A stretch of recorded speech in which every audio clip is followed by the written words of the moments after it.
Now looking elsewhere, the US says it'll conduct joint military flight drills within Guyana as tensions rise with neighbouring Venezuela over territorial claims. Washington says the exercises are routine, but reiterated what it called its unwavering support for Guyana's sovereignty. Venezuela has described the drills as a provocation. Last weekend, it held a referendum aimed at reaffirming its territorial claim to the oil-rich Essequibo region. Speaking at the Merco-SUR summit of South American nations, Brazilian President Luiz Inacio Lula da Silva expressed his concern about the deepening dispute. Brazil shares a border with both Venezuela and Guyana. Something we don't want in South America is war. We don't need a war, we don't need conflict. What we need is to build peace. DW's Latin America correspondent Nicole Luiz is following the story for us. Hi Nicole, now what more can you tell us about the growing tensions between the two countries? Well, the situation that we're currently witnessing is indeed worrying. It's not only the US that will overfly the region to monitor. Brazil has already sent in military forces to the border region, showing that they will be present. This already happened roughly 10 days ago. So this is not now. It's already been going on for a bit. And Brazil has a huge interest in maintaining good relationships with both countries. As you just said, they share a border with Guyana and also with Venezuela.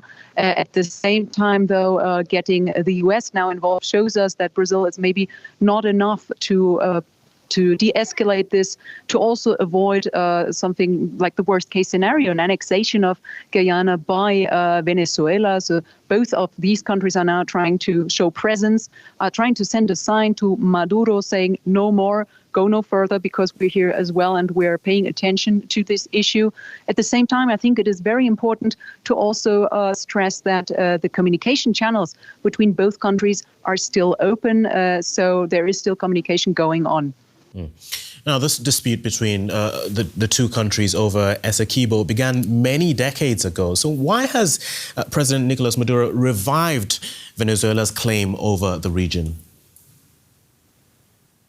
Maduro time and again has provoked on this issue. He has threatened on this issue. It's of huge interest to Venezuela, especially since 2015, because there were huge reserves of oil that were detected there. Actually, a U.S. company is currently drilling off the coast of Essequibo, and they are trying to get the most out of it, of course. And Venezuela is trying to do the same. They know that there are rich resources, not only offshore, they're also in the dense forests of the Essequibo region. We're talking about gold, aluminium, rare earths. So this is quite a money-making machine. This would be quite a boost for any economy of any country, really. That's why there's so much interest in the region.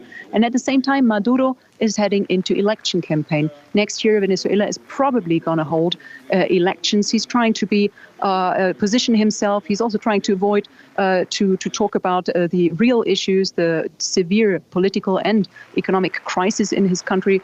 And this could be a tactic, of course. Some analysts also think that he might declare a state of emergency over this whole issue, just so that he can postpone the elections. But at the same time, Maduro has also made clear that he already considers this region part of Venezuela. He's drawn up actually a new official map of Venezuela, including this region. And he has called on national companies to start drilling and extracting already. And if he went that way, I think this would quite escalate everything. We have the Brazilian military in the region. We have the US, who's paying a lot of attention right now. And at the same time, this comes as the US is actually softening the sanctions of Venezuela. So this would be quite a difficult situation for the country itself, and it could quite turn around on them in the end as well. Okay, DW's Latin America correspondent Nicole Luiz, thank you.